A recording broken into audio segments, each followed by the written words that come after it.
اعوذ باللہ من الشیطان اللعین الرجیم بسم اللہ الرحمن الرحیم الحمد للہ خالق العباد وساطہ المہاد ومسل البہاد هو الاول لم یزل والآخرۃ بلا اجل خرت له الجباہ والصلاة والسلام علی سیدنا الممجد بشیرنا المسدد نذیرنا المؤید المصطفى الامجد المحمود الاحمد ابی القاسم محمد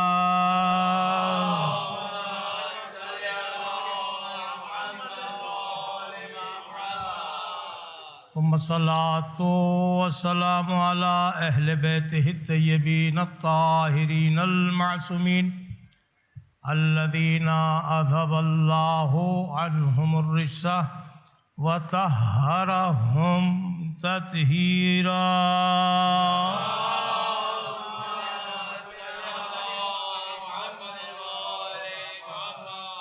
واللعنۃ الدائمۃ علی اعدائہم اجمعین من الآن إلى يوم الدين اما بعد فقد قال سبحانه وتعالى في القرآن الحكيم بسم الله الرحمن الرحيم يا أيها الذين آمنوا أطيعوا الله وأطيعوا الرسول وأولي الأمر منكم صلوات برحمة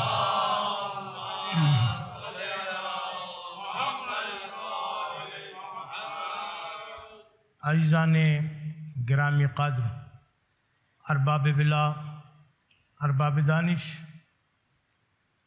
سورہ نساء قرآن حکیم کا چوتھا سورہ ہے، اور آپ کی سماعتوں کے لیے، آپ کی ضیافت ایمانی کے لیے ہم نے اس کی 59 نمبر آیت کی تلاوت کا شرف حاصل کیا۔ آپ حضرات اس آیت کے جلیل القدر ہونے کے اعتبار سے اگر اس پر نگاہ کریں تو یہ انسانوں کو اطاعت الہی، اطاعت رسول، اطاعت اولی الامر کی طرف بلا رہی ہے۔ یعنی اللہ صاحبان ایمان سے کہہ رہا ہے، اے ایمان والو، صاحب ایمان کون؟ کہ جس نے کلمہ توحید لا الہ الا اللہ پڑھا ہو، یعنی وہ شرک سے پاک ہوا۔ جس نے کلمہ توحید پڑھا وہ شرک کی نجاست سے پاک ہوا۔ لا الہ الا اللہ انسان کو شرک کی نجاست سے پاک کرتی ہے۔ اور کیا کہنا اس انسان کا کہ جسے دنیا میں آنے کے بعد لا الہ الا اللہ پڑھنے کی ضرورت ہی نہ رہی۔ اس لیے صاحب فخر ہے وہ انسان جو مسلمان گھرانے میں پیدا ہو رہا ہے، باپ بھی مسلم، ماں بھی مسلم، گھرانہ بھی مسلم، فطرت پہ پیدا ہو رہا ہے، دین فطرت کے ساتھ آ رہا ہے، حیات فطرت لے کے آ رہا ہے، دین فطرت لے کے آ رہا ہے، خدا جوئی کا پیغام اپنے اندر سموئے ہوئے آ رہا ہے۔ توجہ فرمائیے آپ، یہ انسان آ رہا ہے، اس کے لیے ایک فخر ہے کہ اسلام والے گھر میں پیدا ہو رہا ہے، کہ اسے کلمہ پڑھنے کی ضرورت نہیں۔ جو مسلمان پیدا ہوتا ہے اور مسلمان گھر میں پیدا ہوتا ہے، اس سے کب کہا جاتا ہے کہ تم کلمہ سناؤ؟ بڑی توجہ رکھیے گا۔ دیکھیے، میں آپ کے اذہان کو کہیں پرواز کر کے لے جانا چاہ رہا ہوں کہ جو شخص پیدا ہی مسلمان گھرانے میں ہو، کبھی اس سے کہا کسی عقل مند انسان نے کہ میاں کلمہ پڑھ کر مسلمان ہو جاؤ، تم کلمہ توحید پڑھو تاکہ شرک سے پاک ہو جاؤ؟ شرک سے پاک تو اسے ہونا پڑے گا جو پہلے مشرک رہا ہو، لیکن جو پہلے سے صاحب ایمان ہو۔ بڑی توجہ رکھیے گا، تمام حضرات یہاں تشریف فرما ہے، صاحبان فہم ہے، صاحبان عقل ہیں، اللہ نے عقل کی عظیم نعمت سے نوازا ہے۔ آپ حضرات دیکھیے اس سوال کو کہ کسی صاحب اسلام سے کہا جائے کہ تم کلمہ پڑھو، یہ عیب کی بات ہے۔ کیوں عیب کی بات ہے؟ کیونکہ وہ پیدا ہی مسلمان گھرانے میں ہوا ہے، اسے اسلام گھر سے ملا ہے۔ توجہ فرمائیے آپ نے، جیسے اللہ کہہ رہا ہے یا ایھا الذین آمنو، جسے مخاطب ہو رہا ہے وہ صاحب ایمان ہے، صاحب کلمہ ہے، اس سے کہہ رہا ہے کہ میری اطاعت کرو، میرے رسول کی اطاعت کرو، اور تم میں سے جو اولی الامر ہو، اولی الامر باہر سے نہیں آئے گا، جو تم میں سے ہوگا، لیکن تمہارا انتخاب نہیں ہوگا، وہ ہمارا انتخاب ہوگا۔ بڑی توجہ رکھیے، وہ اولی الامر ہمارا انتخاب ہوگا، اس لیے اس کی اطاعت ایسے ہی ہے جیسے رسول کی اطاعت، اور جس نے رسول کی اطاعت کی اس نے ایسے ہی ہے گویا اللہ کی اطاعت کی ہو۔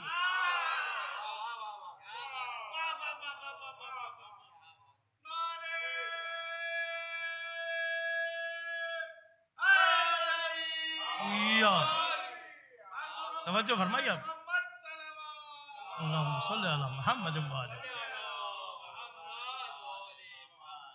آپ حضرات صاحب فہم ہیں، ادراک کرنے والے ہیں، اللہ نے آپ کو عقل و شعور عطا کیا ہے، اور اس نے اعلان کیا ہے واللہ اخرجکم من بطون امہاتکم لا تعلمون شیئا وجعل لکم السمع والابصار والافئدۃ لعلکم تشکرون۔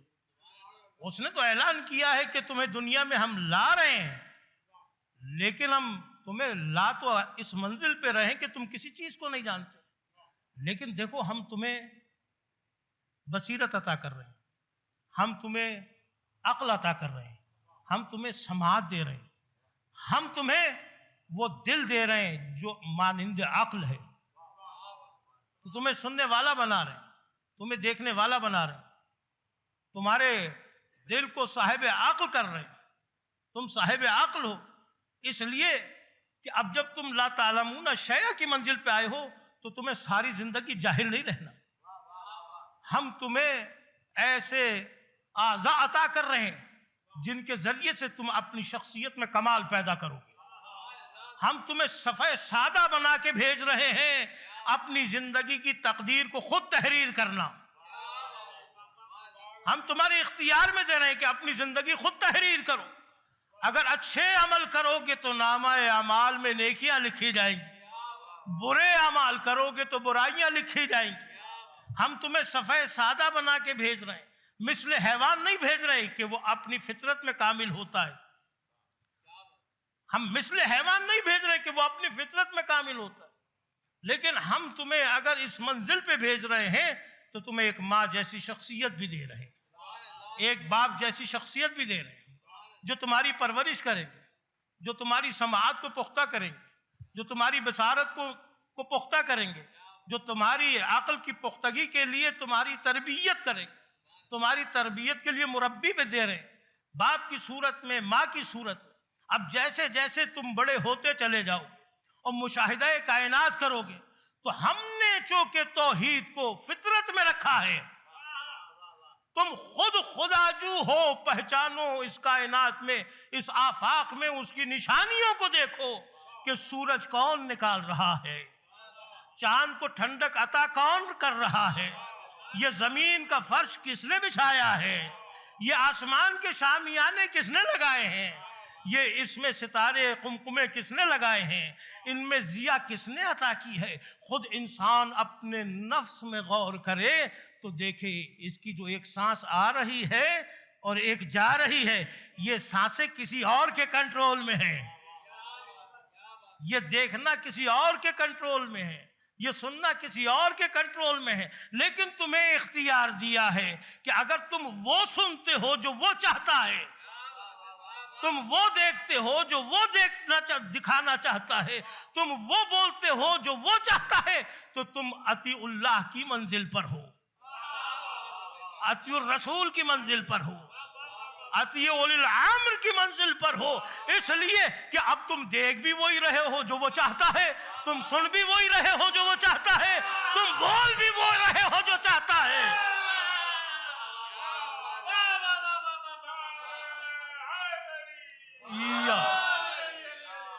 آپ صاحبان معرفت یہاں تشریف فرما ہے، آپ صاحبان علم یہاں تشریف فرما ہے، آپ صاحبان معرفت کے سامنے گفتگو ہو رہی ہے، کسی عام انسان کے سامنے گفتگو نہیں ہو رہی ہے، یہ ان لوگوں کے سامنے گفتگو ہو رہی ہے جو درے باب العلم کے فقیر ہیں، جو علم کے دروازے پر رہتے ہیں۔ انا مدینۃ العلم علی بابها، رسول ہمیں بتا کے گئے میں علم کا شہر ہوں، علی اس کا دروازہ ہے۔ اب جب علی اس کا دروازہ ہے تو علی کے دروازے کے چھوڑ کر کبھی کوئی علم حاصل نہیں کر سکتا، کیونکہ رسول نے کہہ دیا میں شہر علم ہوں، علی اس کا دروازہ ہے۔ اب کوئی انسان کسی غیر کے دروازے پر جا کر علم رسول حاصل نہیں کر سکتا۔ علم رسول اسی کو ملے گا جو ابو طالب کے لال کے دروازے پر آئے گا، جو علی ابن ابی طالب کے دروازے پہ آئے گا۔ اس لیے کہ پیغمبر مشخص کر کے جا رہے ہیں کہ میں علم کا شہر ہوں اور علی اس کا دروازہ ہے۔ بڑی توجہ رکھیے گا۔ تو میں نے تقریر کی ابتدا میں ایک جملہ کہا، بڑی توجہ رکھیے گا، ایک جملہ کہا کہ انسان کو شرک سے پاک ہونے کے لیے کیا کلمہ پڑھنا پڑتا ہے؟ لا الہ الا اللہ۔ اگر وہ مشرک ہے، اگر تو وہ مشرک ہے تو اسے یہ کلمہ پڑھنا پڑے گا، اور اگر کافر ہے اور توحید کو مانتا ہے اور کافر ہے تو ابھی بھی اس کا اسلام مکمل نہیں ہے، ابھی بھی اس کا دین مکمل نہیں ہے۔ کیوں مکمل نہیں ہے؟ اس لیے کہ یہ ابھی تک صرف لا الہ الا اللہ پہ رکا ہوا ہے، ابھی یہ شرک سے پاک ہوا ہے، کفر سے پاک نہیں ہوا ہے۔ اس کے لیے اسے محمد الرسول اللہ پڑھنا پڑے گا۔ جب تک محمد الرسول اللہ نہیں پڑھتا یہ کافر رہے گا، اور جیسے ہی اس نے کہا محمد الرسول اللہ، اب یہ کفر سے نکل کر اسلام میں آ گیا، اب یہ صاحب ایمان ہو گیا، اب یہ مسلمان ہو گیا، کیونکہ شرک سے بھی پاک ہو گیا، اب یہ نفاق سے بھی، اب یہ کفر سے بھی پاک ہو گیا۔ لیکن ایک مسئلہ پھر رہا، شرک سے پاک ہو گیا، کفر سے پاک ہو گیا، لیکن نفاق جیسی بیماری اگر ہو تو کیا کیا جائے؟ اس لیے کہ اب سب سے خطرناک مرحلہ ہے۔ اگر یہ بیماری رہتی ہے تو آپس میں لوگ لڑ لڑ کے مر جائیں گے، کیونکہ منافق کا کام یہ ہوتا ہے کہتا کچھ ہے کرتا کچھ ہے۔ آپ صاحبان توجہ کر رہے ہیں نا؟ کہتا کچھ ہے اور کرتا کچھ ہے، یہی تو منافق کی نشانی ہے، یہی منافق کی نشانی ہے کہ کہتا کچھ ہے کرتا کچھ ہے، دو زبانیں رکھتا ہے۔ اس زبان کو کاٹنے کے لیے کون سا کلمہ ہوگا؟ آپ صاحبان یہاں تشریف فرما ہے، بتائیے نا کہ اس دو رخی زبان کو کاٹنے کے لیے کون سا کلمہ پڑھنا پڑے گا؟ اس لیے کہ شرک سے پاک ہو گیا، کفر سے پاک ہو گیا، لیکن اب یہ منافق ہے، اس کی منافقت کیسے ختم ہوگی؟ تو پروردگار نے کہا گھبراؤ نہیں، ہم دین کی تکمیل اس وقت تک نہیں کریں گے جب تک ان سے وہ نہ پڑھوا دے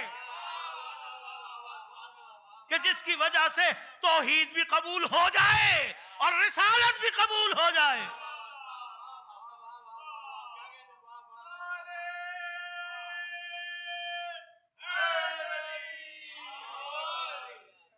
توجہ فرمائیے آپ، جس کی وجہ سے اب دیکھیے یہ منزل ہے کہ جب تک ہم وہ نہ کہلوا دیں، اسی لیے آپ قرآن کی طرف نگاہ کریں، بڑی جلیل القدر کتاب ہے قرآن حکیم، رہنمائی کرتی ہے انسانوں کی، ہدی للعالمین، عالمین کی ہدایت کرنے والی کتاب۔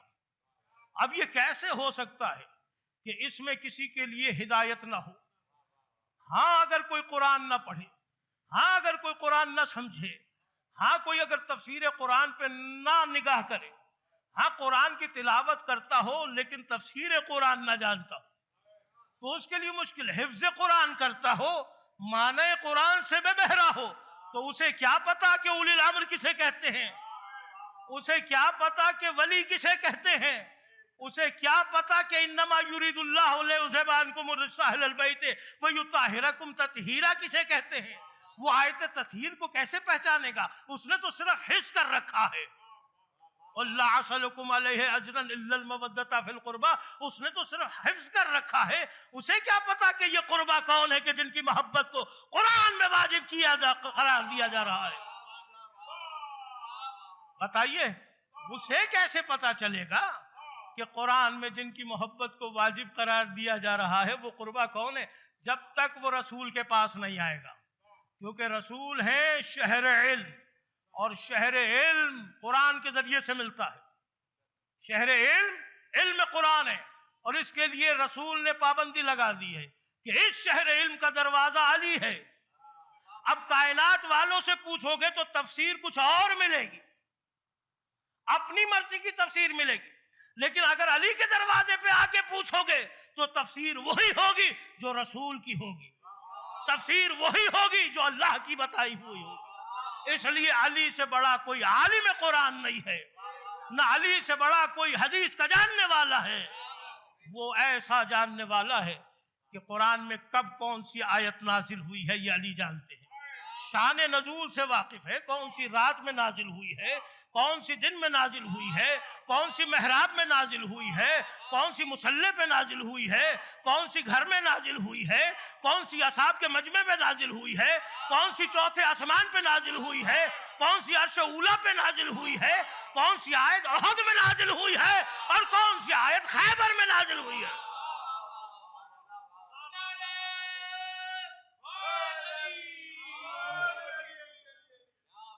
یہ رسول بتائیں گے، یہ علی بتائیں گے، بڑی توجہ رکھیے گا۔ تو اب کلمہ پڑھنا ہے، شرک سے تو پاک ہو گیا انسان، اس نے پڑھا لا الہ الا اللہ، پاک ہو گیا۔ محمد الرسول اللہ پڑھا، کفر سے پاک ہو گیا۔ لیکن اب رہتی ہے نفاق کی بیماری، نفاق کرتا ہے شر۔ توجہ رکھیے گا صاحبان، جتنے افراد یہاں بیٹھے ہوئے ہیں صاحبان فہم ہیں، بڑی توجہ رکھیے گا اس جملے پر۔ نفاق کرتا ہے شر، شر سے ہوتا ہے جھگڑا، فساد۔ اسی لیے پروردگار عالم جب وہ کلمہ پڑھوانا چاہتا تھا کہ جس سے نفاق ختم ہوتا ہو، اس کے لیے اہتمام کروا رہا ہے کہ اے رسول اب ہم تمہیں بلا رہے ہیں، اب تم ہماری بارگاہ میں واپس آنے والے ہو، لہذا اب وہ آخری کام ضرور کر کے آنا جو ہم تمہیں پہلے ہی بتا چکے ہیں۔ نہیں سمجھے آپ؟ بڑی توجہ رکھیے گا، اس کام کو کر کے آئیے گا جو ہم پہلے ہی آپ کو بتا چکے ہیں۔ یا ایھا الرسول بلغ ما انزل الیک من ربک وان لم تفعل فما بلغت رسالتہ واللہ یعصمک من الناس ان اللہ لا یہدی القوم الکافرین۔ سورہ مائدہ کی آیت ہے، جا کر دیکھ لیجئے، 67 نمبر آیت ہے، جا کر دیکھ لیجئے گا، جس کے اندر رسول اللہ کو حکم دیا جا رہا ہے، اے رسول یہ پیغام پہنچا دو، اگر یہ نہ پہنچایا تو آپ نے کار رسالت کا کوئی کام انجام نہیں دیا۔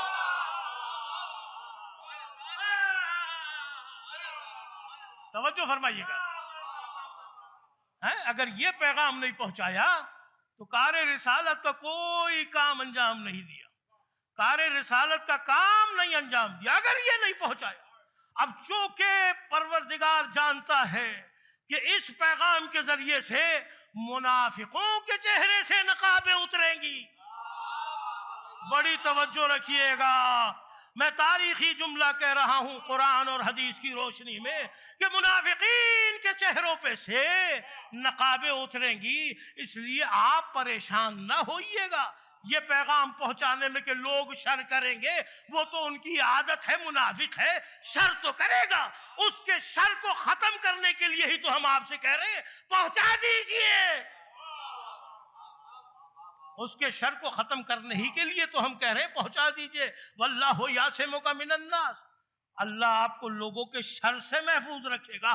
پتہ چلا جو پیغام پہنچایا جا رہا ہے، جب بھی پہنچایا جائے گا، جس زمانے میں بھی پہنچایا جائے گا، جب بھی اس پیغام کی تبلیغ کی جائے گی، اللہ لوگوں کو اس کے شر سے محفوظ رکھے گا۔ بڑی توجہ رکھیے گا میری طرف، اللہ اس کے شر سے لوگوں کو محفوظ رکھے گا، اس کو جو یہ پیغام پہنچا رہا ہوگا، کیونکہ وعدہ خدا ہے کہ آپ پیغام پہنچائیے، بڑی توجہ رکھیے گا، وعدہ خدا ہے آپ پیغام پہنچائیے، ہم لوگوں کے شر سے آپ کو محفوظ رکھیں گے۔ تو اب اللہ کا کام ہے محفوظ رکھنا لوگوں کے شر سے، اور رسول کا کام ہے پیغام پہنچانا۔ ان اللہ لا یہدی القوم الکافرین۔ اب منافق کا مسئلہ یہ ہے کہ اس نے کفر بھی چھپایا ہوا ہوتا ہے، اسی لیے پروردگار کہہ رہا ہے کہ جو بھی اس پیغام کے مقابلے پر آئے گا اس کے شر سے بھی محفوظ رکھیں گے، اور اس کا پتہ بھی بتا دیا کہ وہ کافر ہے۔ توجہ نہیں فرمائی آپ نے؟ اس کا پتہ بھی بتا دیا کہ وہ کافر ہے۔ اسی لیے پروردگار کر رہا ہے کہ ہم قوم کافر کی ہدایت نہیں کرتے۔ اگر کوئی اپنے کفر پر مصر ہے تو اللہ اس کی ہدایت نہیں کرتا، ہدایت اسی کی ہوگی جو کفر کو چھوڑ دے گا، جو شرک کو چھوڑ دے گا، جو نفاق کو چھوڑ دے گا۔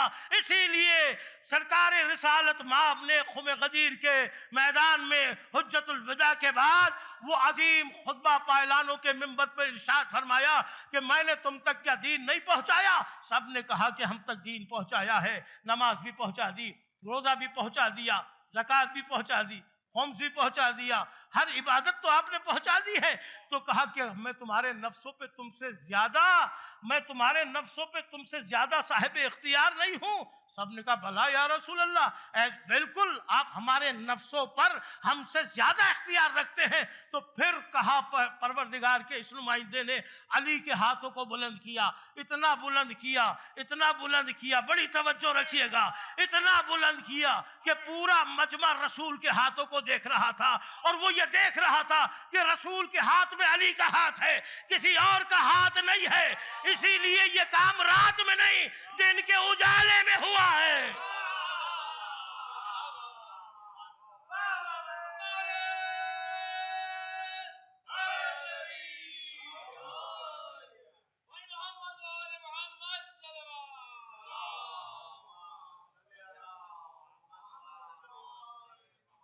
توجہ فرمائیے آپ نے؟ اسی لیے یہ کام دن کے اجالے میں ہو رہا ہے، دن کی روشنی میں ہو رہا ہے، تاکہ لوگ دیکھ لیں، لوگ پہچان لیں یہ رسالت کا ہاتھ ہے، اور رسالت کے ہاتھ میں علی کا ہاتھ ہے۔ اب منظر یہ ہے، آپ دیکھیے قیامت ہے، دن کی روشنی ہے، سورج اپنی پوری آب و تاب کے ساتھ چمک رہا ہے، صحابیات کا مجمع بھی ہے، اصحاب کا مجمع بھی ہے، پالانوں کا منبر ہے، اہتمام ذاکر رسول خدا ہے، ذکر علی کا ہے، حکم خدا کا ہے۔ توجہ نہیں فرمائی آپ نے؟ حکم خدا کا، ذاکر رسول ہے، ذکر علی کا ہے۔ ایسا مجمع کسے نصیب ہوگا کہ مجمع اصحاب اور صحابیات کا ہو؟ اب جو اصحاب کی نہ مانے وہ رسول کی نہیں مانے گا، اور جو رسول کی نہیں مانتا وہ اللہ کی نہیں مانے گا۔ بھئی اس سے پاکیزہ مجمع تو نہیں ہو سکتا۔ حاجی بھی ہیں، صحابی بھی ہیں، صحابیات بھی ہیں، پالانوں کا منبر بھی ہے، حکم خدا کا ہے، ذاکر رسول ہے، ذکر علی کا ہے۔ اب علی کے ذکر کے اوپر قدغن لگانے والے سوچیں کہ جو ذکر خدا کے حکم سے قائم ہو اسے دنیا کا کوئی شخص ختم نہیں کر سکتا، اس ذکر کو کوئی ختم نہیں کر سکتا۔ اس لیے کہ علی وہ انسان ہے کہ جس کے لیے یہ اہتمام کرایا جا رہا ہے اور اعلان کروایا جا رہا ہے رسول اللہ سے۔ آپ اعلان کریں، اب رسول اللہ اعلان کر رہے ہیں، اور جملہ کیا کہہ رہے ہیں؟ کیا خوبصورت جملہ ہے، کیا نفیس جملہ ہے۔ واقعاً اپنے گھروں پر یہ سنہرے حرفوں سے تحریر یہ حدیث لکھوا کر لگائے تو میں 100% آپ کو کہتا ہوں کہ فرشتوں کی آماجگاہ رہے گا وہ گھر جہاں یہ حدیث ہوگی، برکت نازل ہوگی اس گھر میں جہاں یہ حدیث ہوگی، شر سے محفوظ رہے گا وہ شخص جہاں یہ حدیث ہوگی، اس لیے کہ وعدہ اللہ کر چکا ہے۔ بڑی توجہ رکھے گا، وعدہ اللہ کر چکا ہے۔ اب اپنے گھروں پہ لگاؤ من کنت مولا ہو فہذا علی المولا۔ اب جو کہتا ہے دوست کے معنی میں تھے تو میں اس سے پوچھتا ہوں کیا دوست کے لیے بھی بیعت لی جاتی ہے؟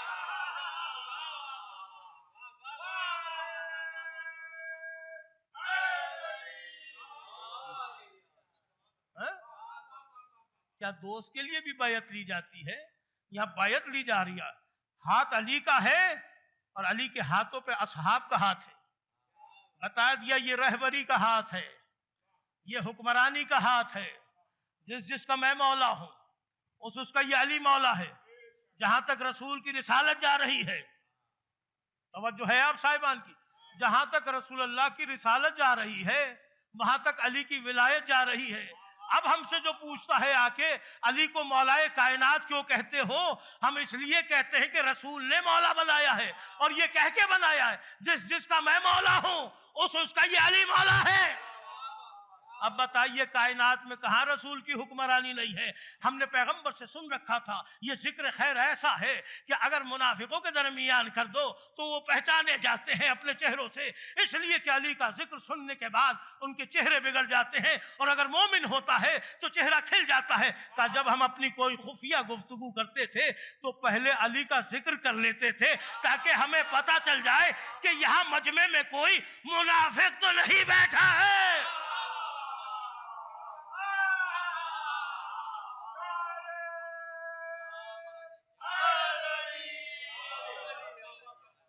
توجہ فرمائی، یہاں کوئی منافق تو نہیں بیٹھا ہوا ہے۔ پھر آپ دیکھیے کہ کس شان سے اطاعت کروا رہا ہے پروردگار۔ اب اولی الامر ہے علی، اب جو علی کی اطاعت نہ کرے اس نے گویا رسول کی اطاعت نہیں کی، اور جس نے رسول کی اطاعت نہیں کی، رکھیے، پوچھیے، تحقیق کریے، اتریے معنی میں، دیکھیے آیات کی تفسیر، اس کا سیاق و سباق دیکھیے، اس کے معنی دیکھیے، پوچھیے، علماء مفسرین کے لکھے ہوئے تفسیروں کے سمندر میں اتر جائیے۔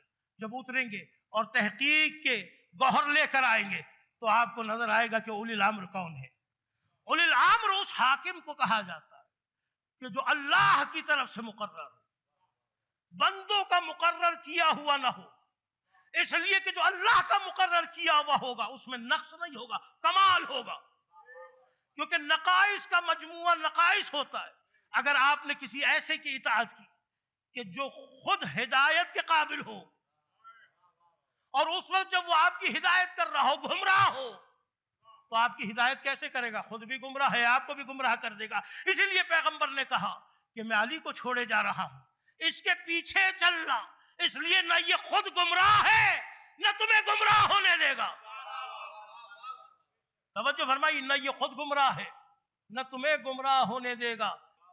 اور جب علی پہ ایمان لاؤ گے تو دین کامل ہے، اور دین کامل کے ساتھ اس کی بارگاہ میں جاؤ گے تو وہ تمہارے روزے بھی قبول کرے گا، وہ تمہاری نمازیں بھی قبول کرے گا، وہ تمہارا قرآن پڑھنا بھی قبول کرے گا، وہ تمہارا روزہ رکھنا بھی قبول کرے گا، وہ تم سے رسالت بھی قبول کرے گا، وہ تم سے توحید بھی قبول کرے گا۔ اللہ توجہ فرمائی، وہ تم سے دین قبول کرے گا۔ اب مسئلہ یہی تھا، عاشورائی مسئلہ، اطاعت۔ یہ جو آیت ہے سورہ نساء کی، یہ بڑی اہم ہے۔ حسین نے یہی واضح کیا۔ لوگ چونکہ اولی الامر یزید کو سمجھ رہے تھے، حسین نے کہا کہ یہ دین کے اندر بڑی رخنہ اندازی ہے۔ حسین نے کہا یہ دین میں بڑی رخنہ اندازی ہے کہ لوگوں کو اگر غلط تفسیر پتہ چل گئی تو شرابی کو حاکم مانے گا، اگر غلط تفسیر پتہ لگ گئی تو جوا کھیلنے والے کو حاکم مانے گا، شطرنج کھیلنے والے کو حاکم مانے گا۔ کیا مسلمان کا رہبر ایسا ہوگا کہ مسلمان کا خلیفہ ایسا ہونا چاہیے جو بندروں سے کھیلے، جو ناچ گانوں کا اہتمام کروائے، جو رقص کا اور ناچ کا اہتمام کروائے؟ ایسا مسلمان خلیفہ نہیں، حسین کی ذمہ داری بنتی تھی۔ اس لیے علی اپنے زمانے میں اولی الامر تھے۔ من مات ولم یعرف امام زمانہ مات میتۃ جاہلیہ، پیغمبر کی حدیث ہے کہ اگر کوئی بغیر معرفت امام اس زمانے سے چلا جائے تو کفر اور جہالت کی موت مر گیا۔ اللہ اکبر، کفر اور جہالت کی موت مر۔ اب ایسے انسان کے لیے بڑی توجہ رکھیے گا کہ جہاں انسان کے لیے واضح کرنا تھے دین کے خد و خال کہ اطاعت کس کی ہونی چاہیے، اگر یزید کی اطاعت ہوگی تو رسول کی اطاعت نہیں ہو سکتی، بندر سے کھیلنے والے کی اطاعت رسول کی اطاعت نہیں ہو سکتی، ناچ گانا کرنے والے کی اطاعت رسول کی اطاعت نہیں ہو سکتی، جو شطرنج کھیلے اس کی اطاعت رسول کی اطاعت نہیں ہو سکتی، جو عورتیں نچوائے اس کی اطاعت رسول کی اطاعت نہیں ہو سکتی، جو رسول کے حلال کو حرام اور حرام کو حلال کرے اس کی اطاعت رسول کی اطاعت نہیں ہو سکتی۔ لہذا حسین پر ایک ذمہ داری عائد ہو رہی تھی، وہی ذمہ داری جو علی پر تھی، علی نے اپنے زمانے میں انجام دی، وہی ذمہ داری جو حسن پر تھی، کیونکہ حسن اپنے زمانے کے اولی الامر، انہوں نے اپنے زمانے میں اس ذمہ داری کو پورا کیا، اور آج یہ ذمہ داری حسین پر آئی ہے، بڑی شد و مت کے ساتھ آئی۔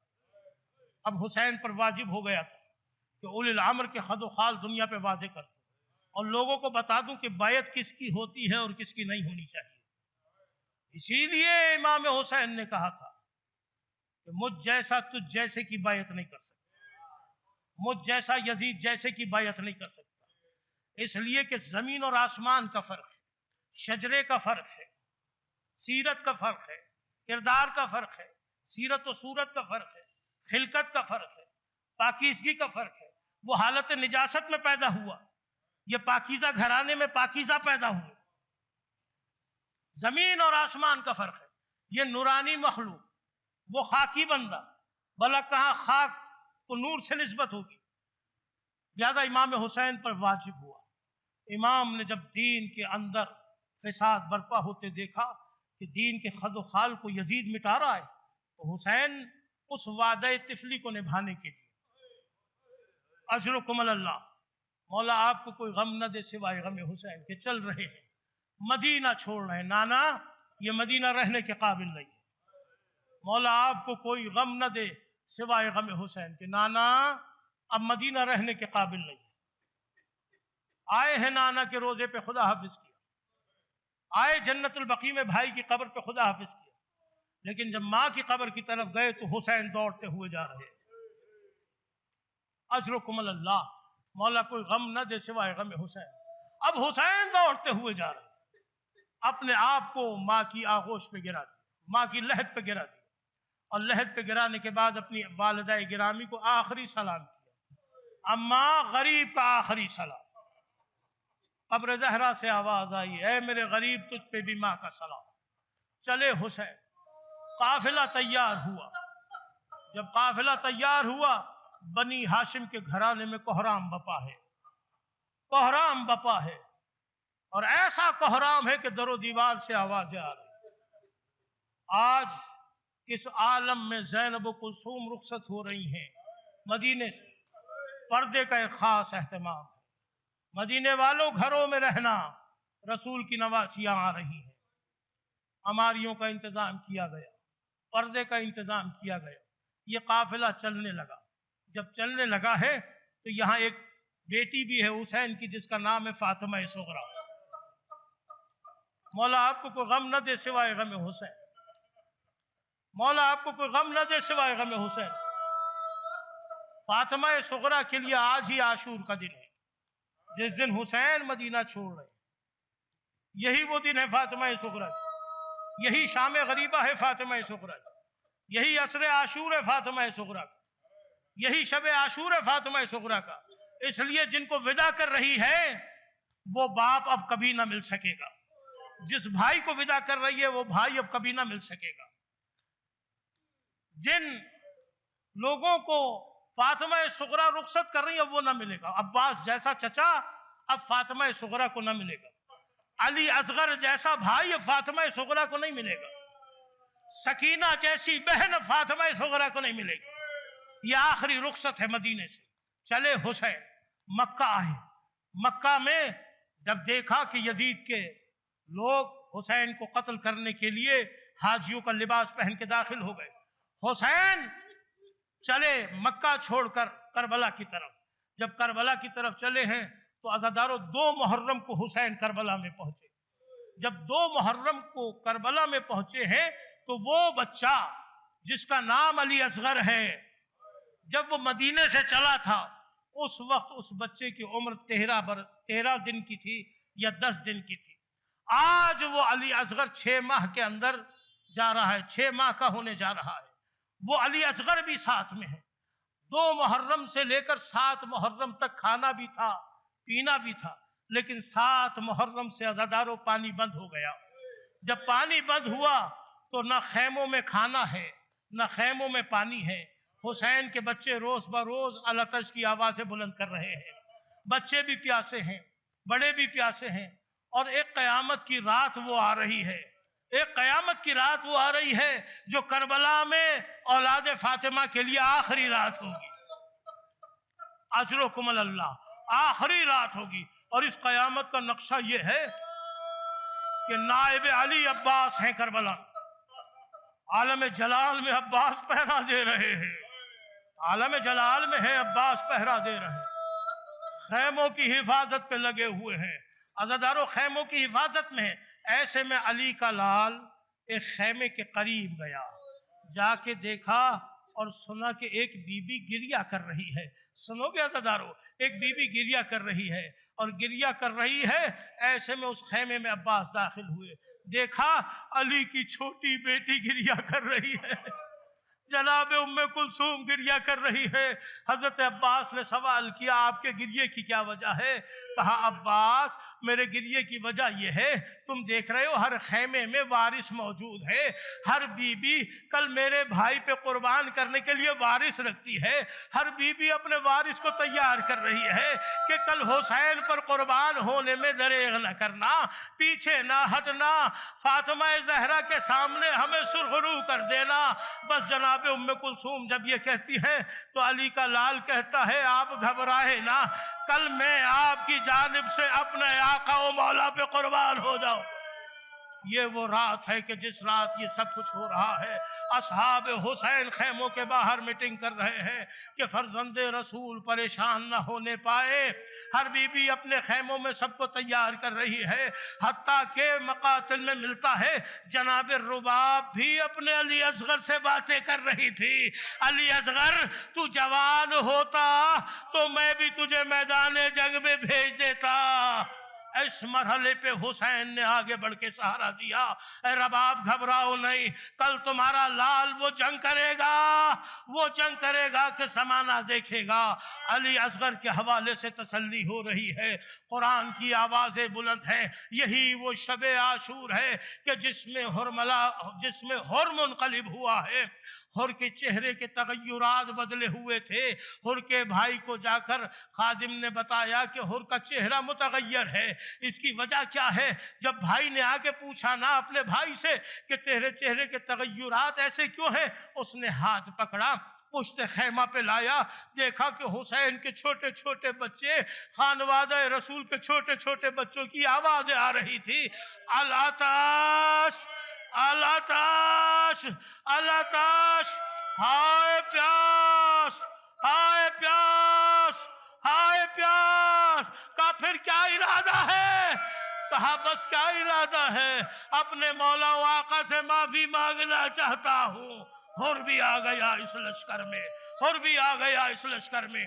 یہ وہ قیامت کی رات ہے کہ جب حسین اصحاب سے کہہ رہے ہیں یہ میرے خون کے پیاسے ہیں، میں رسول اللہ سے کہہ دوں گا کہ میں نے کہا تھا چلے جاؤ، میں تمہاری جنت کی ضمانت لے رہا ہوں، لیکن اصحاب حسین عشق حسین سے سرشار تھے، اپنے مولا کی اطاعت میں لگے ہوئے تھے، اولی الامر کی اطاعت میں لگے ہوئے تھے۔ مولا ایسی زندگی کا کیا فائدہ، ایسی زندگی کا کیا فائدہ جو آپ پہ قربان نہ ہو سکے، ہم نہیں جائیں گے۔ یہی وجہ ہے آخری امتحان لیا شب عاشور میں حسین نے، بس عزیزو آخری کلمات ہیں، آخری جملے ہیں۔ حسین نے چراغ کو بجھا دیا اور کہا کہ جاؤ چلے جاؤ۔ اب جو حسین نے چراغ روشن کیا کوئی اپنی جگہ سے نہ ہلا، پھر حسین نے محضر نامہ پڑھنا شروع کیا۔ ایسے میں دیکھا کہ ایک 13 سال کا بچہ ہے جو اپنے پنجوں کے بل پہ کھڑا ہو کر اپنے چچا سے سوال کر رہا ہے، چچا چچا کیا محضر نامے میں میرا نام نہیں ہے؟ کیا شہیدوں میں میرا نام نہیں ہے؟ بس آخری جملے سماعت فرمائیے، کیا محضر نامے میں میرا نام نہیں ہے؟ مولا حسین کہتے ہیں قاسم قاسم تو اپنی بات کرتا ہے، تیرے بھائی علی اصغر کا نام بھی ہے۔ عزادارو قاسم کا جملہ سنو گے، کہا چچا کیا فوج اشقیا خیموں میں آ جائے گی؟ کہا بیٹا میں اصغر کو خود لے کے جاؤں۔ الا لعنت اللہ علی القوم الظالمین۔